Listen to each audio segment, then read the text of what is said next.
என்னன்னே இது அந்தரத்துல ஒரு மெலிசான பிரிட்ஜ் மாதிரி இருக்கு. அதுல இவ்வளவு பெரிய ட்ரக்க ஓட்டிட்டு போறாங்க சாதாரணமா. சைனால டேடாங்ன்ற ஒரு ரிவருக்கு மேல ஒரு தற்காலிகமா கட்டப்பட்ட ஒரு சஸ்பென்ஷன் பிரிட்ஜ் தான் இது.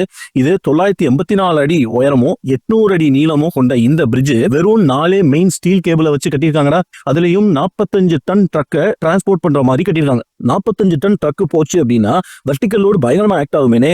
வேற எந்த சப்போர்ட்டுமே இல்லாம வெறும் 4 கேபிள் எப்படி இவ்வளவு வெயிட்ட தாங்குது? இந்த பிரிட்ஜை நல்லா அப்சர்வ் பண்ண அப்படின்னா நடுவுல ரோடு இருக்கு. அதுக்கு 2 எட்ஜ்லயுமே வந்து 2 ஸ்டீல் கேபிள்ஸ் வந்து போகுது. அதுக்கு கீழே வந்து வெர்டிகல் சஸ்பெண்டர்ஸ் அப்படின்னு சொல்லிட்டு ஒரு 20 ஃபீட்டுக்கு ஒன்ஸ் வந்து ஃபில் பண்ணிருக்காங்க. ஸோ இந்த வெர்டிகல் சஸ்பெண்டர்ஸ் என்ன பண்ணும் அப்படின்னா ட்ரக் வரும்போது அதோட லோட ஈவனா டிஸ்ட்ரிபியூட் பண்ணி கேபிள்ஸ் கொண்டு போய் சேர்க்கும். அண்ட் இந்த கேபிள்ஸ் வந்து நடுவில் வெயிட் ஆக்ட் ஆகும்போது ஒரு ஹரிசான்டல் புல்லிங் ஃபோர்ஸ் வந்து இருக்கும். அண்ட் இந்த என்டையர் ஃபோர்ஸ் எங்க ஆக்ட் ஆகும்னா ஆங்கர் பாயிண்ட்ஸ்ல தான் ஆக்ட் ஆகும். ஸோ இந்த கேபிள்ஸ் வந்து அழகா ஸ்ட்ரெச் ஆகுமே தவிர பெண்டோ பிரேக்கோ ஆகாது. அதுதான் இந்த ஸ்டீல் கேபிள்ஸோட ஒரு பியூட்டி.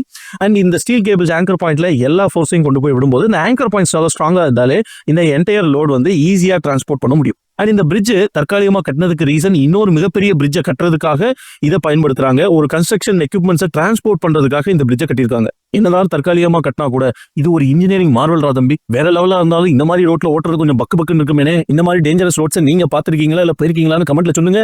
அப்படியே நம்ம சேனலுக்கு லைக் சப்ஸ்கிரைப் பண்ணுங்கனே.